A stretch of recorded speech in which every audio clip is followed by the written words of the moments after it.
My people, how una dey? Today for my kitchen, I wan show una how to make correct coconut chicken stir fry.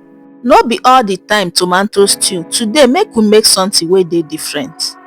If you like soft chicken, crushing veggies and the sweet coconut flavor, abeg no waka go anywhere. Come make we enter kitchen sharp sharp.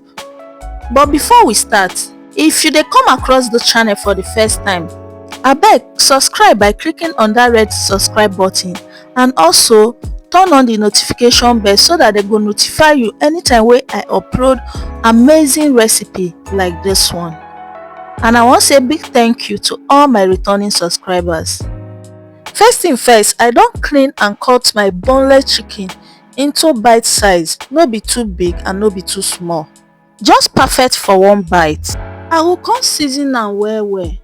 I go add 1 teaspoon of thyme, 1 teaspoon chicken seasoning powder, 1 teaspoon curry powder, half teaspoon ginger powder, 1 teaspoon of salt and half teaspoon of paprika powder. The paprika powder no dey compulsory. If you no get the paprika powder, leave am. Now I go mix everything together, make the thing blend well. Then I go cover am with cringe film and keep am aside for like 30 minutes so that the flavor go enter inside. You fit keep am inside your fridge or just leave am on top of your counter. Now inside pot, I go add like 4 tablespoons of oil, no be too much oil. I go come add onions, garlic, stir am small. Then I go add my vegetables. I dey use carrots and green and yellow bell peppers. You fit use any vegetable of your choice.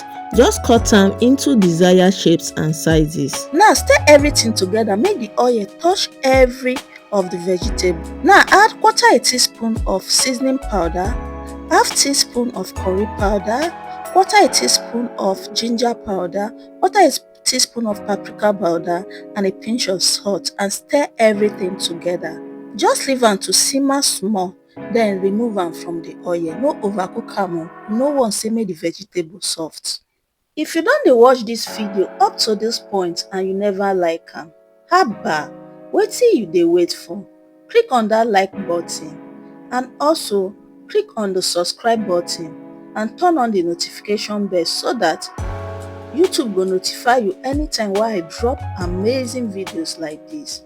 Also let me know where you dey watch me for so that I go hail you for comment section. Pack all the vegetable, put inside one plate and keep am one side. At this point, I don add chicken inside the same pot wey I use take stir fry my vegetables. I come also sprinkle small oil to help am cook. Since my chicken plenty, I dey use 1 kilo of boneless chicken. I divide am into 2 batches make e cook well well. I fry am till e no pink again.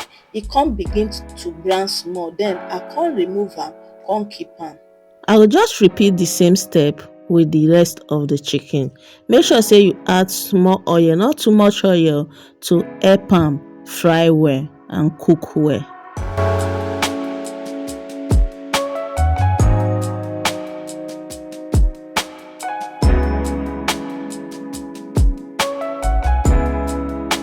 Now for the same pot, I go come make the sauce. I no wan waste all the sweet flavor wey the chicken drop for the pot. So inside the same pot, I add onions and minced garlic. I go leave the list and quantity of the items wey I use for description box. I go come fry am too small before I go add my pepper mix. And inside the pepper mix, I get 6 tomatoes, 3 tatashe, 6 shombo and 6 scotch bonnet pepper. Adjust the pepper to your taste. I will come fry am like 2 minutes before I go season am with seasoning powder, thyme, curry powder, a bit of ginger powder, then stir everything together. I go fry am until the pepper lose the water content and the sauce begin to thick small. Now I go come add the chicken. Chai, the smell already is sweet die. I go stir everything together, then I go fry the chicken for like 2 minutes because I want say make everything blend together and I want say make the chicken absorb all the flavor from the stew. Then I will come introduce the milk, the coconut milk. I go stir everything together. If you feel say your sauce no too thick, you fit add corn flour inside water, pour am inside, e go thicken am, but I like the way my own be. So at this point I go introduce the vegetable. So I cook the chicken for 2 minutes before I add the veggies. At this point, stir everything together, taste and adjust your seasoning, and then your sauce done ready. No cook the veggies for long. A minute is okay so that may no too soft. Now you fit enjoy dis sauce like dis, or you fit pair am with rice, plantain or yam. If you don watch dis video up to dis point, dat mean say you like am. Abeg click on dat like button and also leave a comment on the comment section.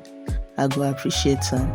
And remember to subscribe to my YouTube channel, share dis video and like, so that YouTube go recommend dis video to other people wey go like video like dis.